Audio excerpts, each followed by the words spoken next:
আচ্ছা, আমরা গতকালকে দেখতে পেয়েছি পুলিশের ফেসিবাদী আচরণ। জুলাই বিপ্লব পরবর্তী আমাদের প্রত্যাশা ছিল পুলিশের সংস্কার হবে, যে পুলিশ, র্যাব এবং খুনি হাসিনার যে পেটোয়া বাহিনী, তারা হেলিকপ্টার থেকে গুলি করে আমাদের হাজার হাজার ছাত্র জনতাকে শহীদ করেছে, পঙ্গু করেছে, সেই পুলিশের সংস্কার হবে। কিন্তু সেটা খুবই অপ্রত্যাশিত। আজকে বিপ্লবের 1 বছর পার হচ্ছে, পুলিশের আমরা যে সংস্কার প্রত্যাশা করেছিলাম এবং আইনশৃঙ্খলা বাহিনী যে সংস্কার প্রত্যাশা করেছিলাম সেটা হয়নি। পুলিশ সেই আগের ফেসিবাদী কায়দায় আচরণ করছে। তো আমরা সবাইকে অনুরোধ করব, এবং অন্তর্বর্তীকালীন সরকারকে অনুরোধ করব, স্বরাষ্ট্র মন্ত্রণালয়কে অনুরোধ করব, এই পুলিশের মধ্যে যারা গুপ্ত অবস্থায় আছে তাদের সবার বিরুদ্ধে ব্যবস্থা নিতে হবে।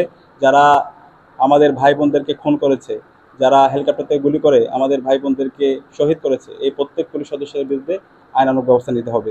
এবং যারাই জনগণের বিরুদ্ধে অবস্থান নেবে, ছাত্র জনতার বিরুদ্ধে অবস্থান নেবে, তাদের পরিণতি বাংলাদেশে খুনি হাসিনার চাইতে খারাপ হবে। এবং গতকালকে হাসিনার মৃত্যুদণ্ড হয়েছে, এবং এই হাসিনাকে দেশে দ্রুত এনে রায় কার্যকর করা হবে।